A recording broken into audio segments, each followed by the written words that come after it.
when a former forecasting expert at OpenAI told his wife, "Let us not have any more children. The next generation will not have a chance to work the way we did." That was not a joke. It was a warning from the ultimate insider.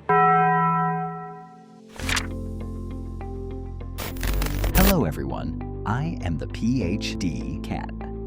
That chilling warning came from Kokotajlo, the man who was once responsible for forecasting the future of technology at OpenAI.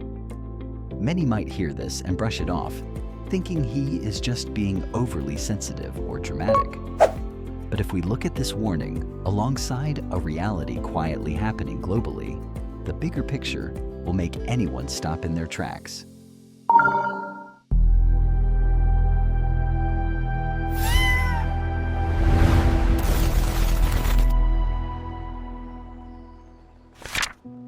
Think about how society has operated for generations.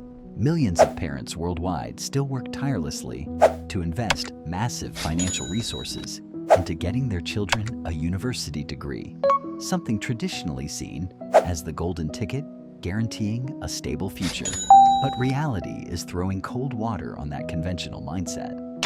All over the world, waves of skepticism regarding the true value of higher education are rising as the skills taught in schools fall drastically behind the self-upgrading speed of machines. And that is why two seemingly unrelated stories converge at a terrifying intersection. Just as the university degree is losing its long-held prestige, the most brilliant minds directly shaping the future of humanity at OpenAI and Anthropic are also anxious to the point of being afraid to have children. Why are the people who understand the technology best so terrified of the future? What turning point of our era are they seeing that the rest of us cannot yet perceive? I know the independent and sharp-minded viewers of this channel will not easily buy into Hollywood-style doomsday prophecies. You understand perfectly well that every issue has multiple sides. And that is exactly why we are here today. Not to spread fear, but to dissect the most objective data together so you can draw your own blueprint for the future. To understand Daniel's fear, we first need to look at the operational reality of tech megacorporations. Here is an inconvenient truth. Companies like OpenAI, Anthropic, and Google DeepMind were all originally founded with highly noble missions to develop AI for the benefit of all humanity. But once the gears started turning, everything seemingly spun off its original track. Many people assume that tech CEOs like Sam Altman or Dario Amodei are racing purely out of financial greed. But honestly, if it were just about money, they would have stopped long ago after accumulating billions of dollars. The real reason is much simpler. They just want to build the ultimate tool to free humans from labor, much like how we invented the washing machine or the car. Is that really the case? Those of you deeply well-versed in history and economics will immediately spot the contradiction here. The reality is nowhere near that simple or rosy. According to emails exposed in the lawsuit between Elon Musk and OpenAI, as early as 2017, the founders admitted to a profound fear. They are not racing for money, but out of a fear of domination. They fear that if a competitor achieves artificial general intelligence first, that entity will become the emperor or dictator of the world. We see this clearly in how Sam Altman fears Dario Amodei, the CEO of Anthropic. Meanwhile, Dario fears Sam, and both of them fear technological powers from rival nations. This is no longer a pure technological revolution. This is an existential war for power, where the brakes have been removed to make way for raw speed. When opposing sides do not trust each other, they are forced to sprint forward at maximum velocity, regardless of whether the safety braking systems are fully ready. Now, I want to invite you, with the perspective of a wise observer, to join me in a small thought experiment. let us play the role of strategic planners and assemble a future scenario based on the two distinct paths experts have laid out. The first scenario is the unbraked plunge by 2027. In this scenario, companies continue their relentless race without any government intervention. The first step, which is already happening, is that AI automates code writing and begins optimizing itself. In the next step, AI automates the entire process of scientific research. The pace of development is no longer measured in years, but in days and hours.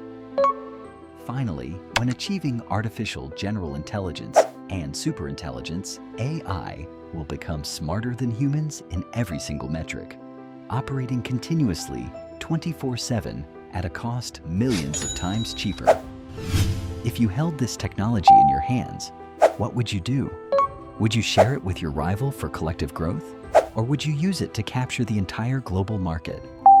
Clearly, the answer lies in how we view human nature. If this scenario plays out, the wave of mass layoffs won't happen gradually, like it did during the Industrial Revolution. It will hit like a sudden massive tsunami by the end of this decade, when AI is powerful enough to completely replace the intellectual workforce. The second scenario is controlled deceleration to 2040. This is the scenario proposed by Daniel Kokotajlo and his research group. In 2029, under heavy pressure from voters and the public, major global governments decide to step in. They impose strict regulations, forcing companies to audit their algorithms and slow down the training of ultra-large models. Superintelligence will still emerge, but closer to 2040 instead of 2027 or 2028. This will buy society a crucial 10-year window to adapt, transition careers, and build robust social safety nets. From your standpoint, which scenario do you think is more likely to happen? Leaving it to the free market or having government intervention? Hold that answer in your mind for a moment, because the next section will directly challenge your worldview. Within the tech world today, two very distinct schools of thought exist, and this divide reflects exactly how we choose our social identity.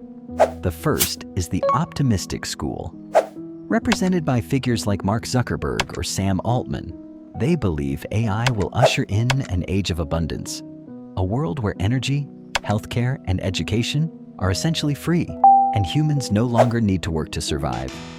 Working will become entirely optional. They view those who worry as baseless fearmongers.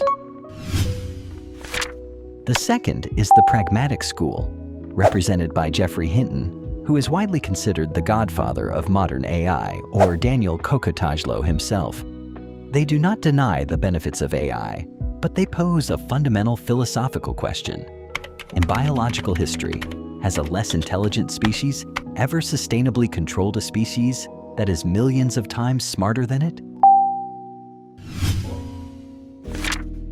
This debate is not merely technical. It taps into the deepest core of our beliefs regarding the nature of power and societal governance. If you believe in the self-correcting nature of markets and the inherent benevolence of technology, you will naturally side with the optimists. On the other hand, if you maintain a realistic, healthy skepticism toward human greed and the fallibility of man when holding absolute power, you will find the arguments of the pragmatists deeply compelling. We know that for viewers with independent minds and long-term vision, you won't easily choose a side based on emotion. You understand that the truth usually lies somewhere in the middle, where opportunity and risk are intricately intertwined. Returning to our big question, why are OpenAI experts afraid to have children? In reality, the answer is not that they hate the future, but rather that they understand the immense weight of parental responsibility. When the world changes at a speed faster than the adaptability of the educational system and society, preparing a path for the next generation becomes blurrier than ever. The university degree, which once served as a reliable compass for the future, is now struggling to redefine itself against the global wave of automation. The analyses we have just walked through are not meant for the masses, those who merely skim through headlines looking for cheap sensationalism or short-term drama. It requires high focus, a multidimensional mind, and a certain sharpness toward the currents of our time to truly grasp the essence of this power race. And if you have journeyed with me to these final minutes, you undoubtedly possess a refined intellect and a deep concern for the future of humanity. This cat would love to hear your critical perspective in the comments below. Do you think the world will follow the unbreak to plunge scenario by 2027, or the active deceleration scenario to 2040? And if you were in Daniel's shoes, would you dare to make such a difficult decision for your own family? Share your thoughts, because the highest quality discussions are always shaped by minds that know how to think independently. Thank you everyone for joining. If you have any cool ideas you'd like us to discuss, leave a comment below. Don't forget to hit subscribe and turn on the notification bell so you won't miss out on new insights. And if you find this content valuable, you can support me via the donation link in the description. Goodbye, and see you next time.